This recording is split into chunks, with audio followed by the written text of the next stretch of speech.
Hi, reading along too. For the second book, I have Goldfish on Vacation by Sally Lloyd Jones, illustrated by Leo Espinosa, published by Schwartz and Wade Books in 2017. So it's relatively new. And the age range for this one is 4 to 8, which is a little bit broader of an age range, but I think that it kind of makes sense whenever you read the book. Okay, so the summary is these three little kids are living in New York City, being watched by their grandpa for the summer, and they have their three goldfish that they love. And the grandpa takes them to the park because they're remodeling this fountain so that they can all the children in New York City can put their goldfish in the fountain for the summer, and then everybody can come visit them and all the kids can play in the park, and it's a good book. Okay, so if we're starting out here, nothing really on the inside covers or anything. Um, but it does give like a little intro where it says like that these kids are born inside their house. They use these like drab colors whenever they're inside for the whole book. And then it says, but sometimes some things will happen to change that, which is their boredom. So then before even the title page, they have that little intro, which I think is cool.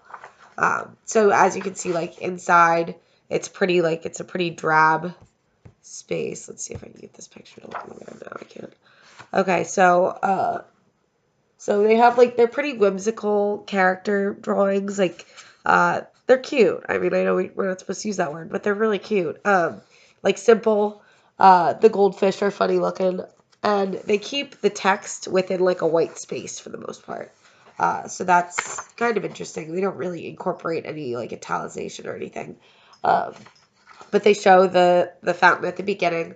Um, so it whenever the grandpa is telling them about this fountain in its heyday, I guess it was built by one of Alexander Hamilton's. It's actually a real fountain in New York City. It's built by one of Alexander Hamilton's descendants.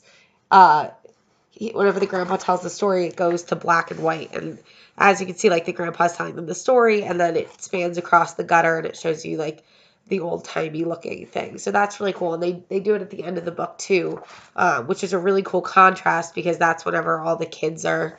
Let's see if I can find it. All the kids are playing, so they have like the new kids playing, and then the kids playing way back in the day.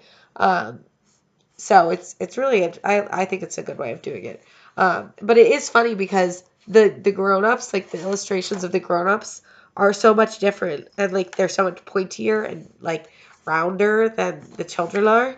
Um, like the grandpa looks kind of the same with the pointy nose.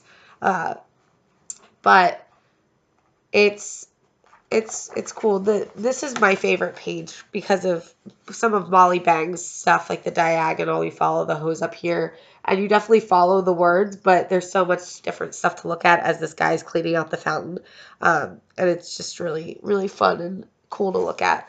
Uh, and there is this I wouldn't consider a multi-ethnic book at all. I mean, these are three white kids. So, I mean, they're not really doing much with that, but they do show a lot of diversity within the bigger pictures. Definitely, you can pick out a couple different races. They actually have a gay couple and an interracial couple on the one page whenever they're at the park, which is cool. Let's see if I can find it. I think it's after this. Yeah, so like here we see there's an interracial couple here. There's a gay couple in the background. So there is some inclusion, and I think that there's something to be said for that. But I mean, it's definitely and it does make sense why there isn't as much in the main part of the story because at the end, um, the author does a little author's note about how this is about her family.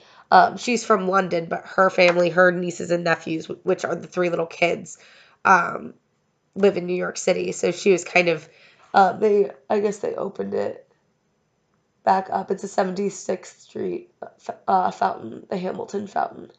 Um, and in 2009, she says it was restored. So, I mean, it's really cool. I think that there's something to be said for writing books for your family members, and it does make more sense why there isn't why the main characters aren't